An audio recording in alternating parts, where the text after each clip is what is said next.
Hello, നമ്മളിപ്പോൾ ഈ മനോഹരമായ സ്ഥലം എവിടെയാണെന്നറിയോ? ഇതാണ് ചിറക്കൽ ചിറ, കണ്ണൂർ ജില്ലയിലെ ഏറ്റവും വലിയ മനുഷ്യനിർമ്മിത തടാകം. നമ്മുടെ ദേശീയപാതയുടെ അടുത്ത് സ്ഥിതി ചെയ്യുന്ന ഈ ചിറക്കൽ ചിറയുടെ തീരത്ത് ഒരുപാട് ക്ഷേത്രങ്ങളുണ്ട് കേട്ടോ.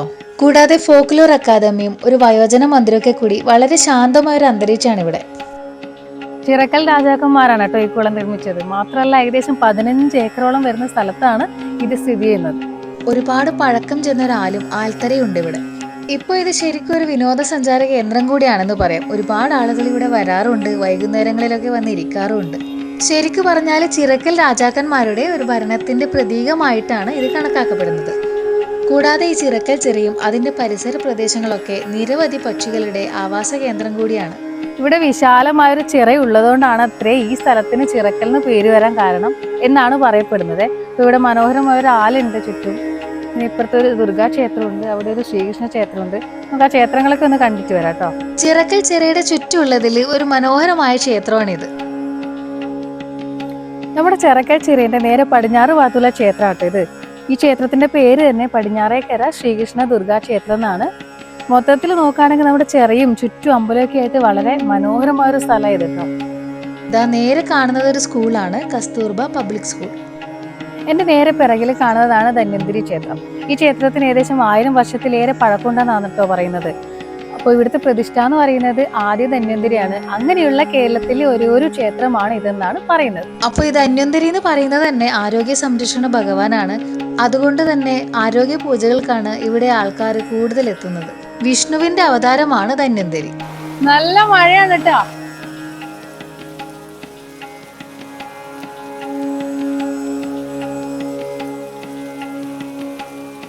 അന്തരീക്ഷം ഒന്നുകൂടെ കുളിർപ്പിക്കാൻ ഒരു നല്ല മഴ കൂടെ വന്നിട്ടുണ്ട് കേട്ടോ. 30 നൂറ്റാണ്ടുകൾക്ക് മുമ്പ് നിർമ്മിച്ച ഏഷ്യയിലെ തന്നെ ഏറ്റവും വലിയ മനുഷ്യനിർമ്മിത കുളങ്ങളിൽ ഒന്നാണിതെന്നാണ് പറയപ്പെടുന്നത്. അപ്പൊ ഇപ്പൊ ഇതിന്റെ ചുറ്റുപാട് ഒരുപാട് നവീകരണ പ്രവർത്തനങ്ങളൊക്കെ ആക്കിയിട്ട് റോഡൊക്കെ വളരെ മനോഹരമാക്കിയിട്ടുണ്ട് കേട്ടോ. മഴ പെയ്യുമ്പോഴുള്ള ചിറയുടെ അതിമനോഹരമായ കാഴ്ച കണ്ടുതാ ഇപ്പൊ മഴ തോർന്നിട്ടുണ്ട്. ഇനി നമുക്ക് അടുത്തൊരു ക്ഷേത്രത്തിലേക്ക് പോവാം. ഉദയവർമ്മ കോലത്തിരി തമ്പുരാനും ചെറുശ്ശേരിയും തമ്മിൽ ചതുരംഗം കളിച്ച കഥ നമ്മൾ കേട്ടിട്ടുണ്ടാവും അല്ലേ? അപ്പൊ അതിൽ തോൽക്കാനായ കോലത്തിരിയെ അദ്ദേഹത്തിന്റെ ഭാര്യ രാജ്ഞി ഒരു താരാട്ടുപാട്ടിലൂടെ ജയിപ്പിച്ച കഥയും നമുക്കറിയാം. അപ്പൊ അതിന്റെ ആ ഒരു താരാട്ടുപാട്ടിന്റെ ഇണത്തിന് കണക്കായിട്ട് ഒരു പാട്ട് രചിക്കണമെന്ന് ആവശ്യപ്പെട്ടത് പ്രകാരം ആണ് കൃഷ്ണഗാഥ രചിച്ചത് എന്നുള്ളൊരു കഥയുണ്ടല്ലേ. അപ്പൊ ആ കൃഷ്ണഗാഥ ചെറുശ്ശേരി രചിച്ചത് ഈ ഒരു ക്ഷേത്രത്തിൽ നിന്നാണെന്നാണ് ഐതിഹ്യം പറയുന്നത്. ഉദയമംഗല രാജവംശത്തിന്റെ നിയന്ത്രണത്തിലായിരുന്ന ഈ ക്ഷേത്രം ഇപ്പോൾ ചിറക്കൽ രാജവംശത്തിന്റെ കീഴിലാണ്. ഈ ക്ഷേത്രത്തിന്റെ ഗോപുരത്തിന്റെ മച്ചില് ഒരുപാട് ചിത്രങ്ങൾ വരച്ചിട്ടുണ്ട്. അതായത് ശ്രീകൃഷ്ണ ലീലയുടെയും ദശാവതാരത്തിന്റെ ഒക്കെ ചിത്രങ്ങൾ ഇവിടെ മച്ചില് കൊത്തി വെച്ചിട്ടുണ്ട്. ഈ ക്ഷേത്രത്തിനും ഇതിന്റെ നാലമ്പലത്തിനൊക്കെ ഏകദേശം 1200 വർഷത്തിലധികം പഴക്കമുണ്ട് പോലും. ഇതാ നമ്മൾ നേരത്തെ കണ്ട സ്കൂളിന്റെ മുന്നിൽ എത്തിയിട്ടുണ്ട് കേട്ടോ. ഇനി കേരള ഫോക്ലോർ അക്കാദമി കാണാം. അതിന്റെ കവാടത്തിലാണ് നമ്മൾ ഉള്ളത്. ഇതാണ് ഫോക്ലോർ അക്കാദമി.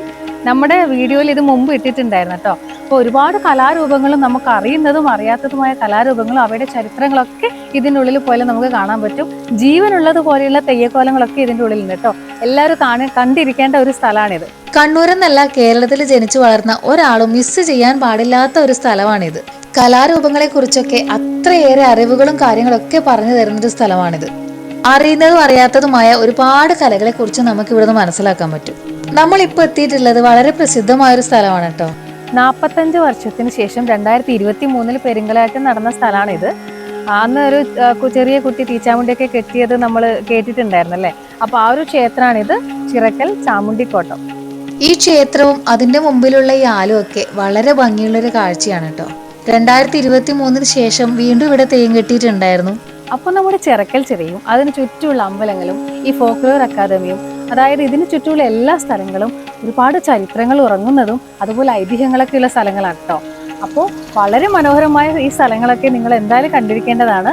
അപ്പോൾ ഇന്നത്തെ വീഡിയോ എല്ലാവർക്കും ഇഷ്ടമായെന്ന് കരുതുന്നു. നിങ്ങളുടെ എല്ലാവരുടെയും സപ്പോർട്ട് പ്രതീക്ഷിച്ചുകൊണ്ട് സൈൻ ഔട്ട് ചെയ്യാണ്.